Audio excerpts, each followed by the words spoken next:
এই তো, এই হচ্ছে যে সিনেমা।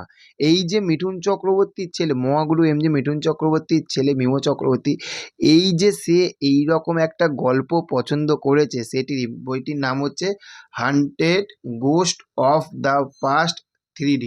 এই বইটির অফিসিয়াল টিজার এসে গেছে। টিজারটা কেমন লাগলো সেটা আমরা লাইভ রিয়াকশান করব, তোমাদেরকে জানাবো।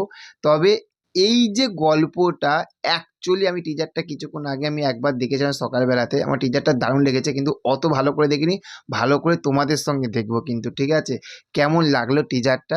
তো চলো আগে টিজারটা দেখি, তারপরে আসছি টিজারটা কেমন হয়েছে, ভালো খারাপ সেসব বিষয় নিয়ে তো আসবো। একবার দেখো একবার।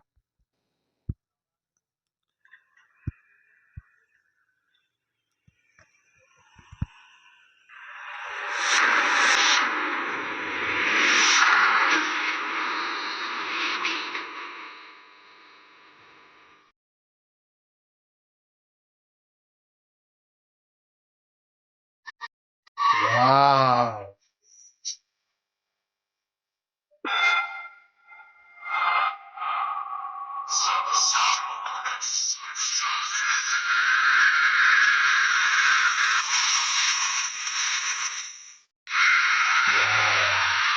ওফ! এই লুকটা সেই এসছে, আর গানটা সেই লেগেছে। ওফ! এবার দেখো একবার।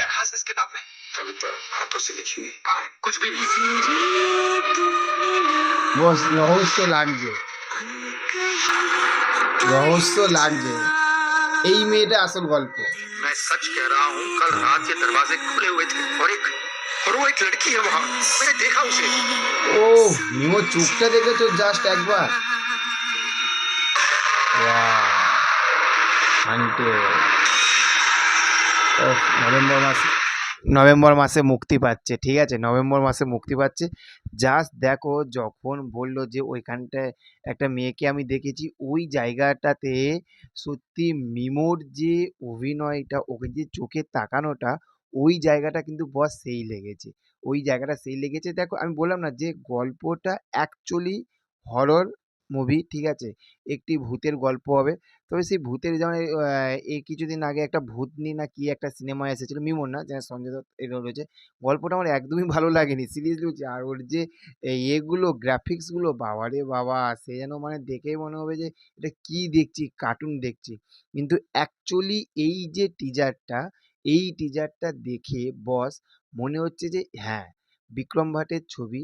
এবং এই যে মিমোকে, আমরা যে মিমোকে দেখছি, আমরা এইরকম মিমোরই কিন্তু অভিনয় আমরা দেখতে চাই। পরপর এই একটা সিনেমা আনলো, আনার পরে আবার সেই হাওয়া হয়ে গেল, এইরকম না।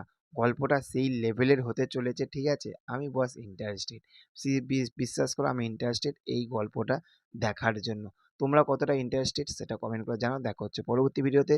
চ্যানেলে যারা নতুন আছে চ্যানেলটা কিন্তু সাবস্ক্রাইব করতে ভুলবে না। Okay, thank you, have a nice day. Tata, bye by.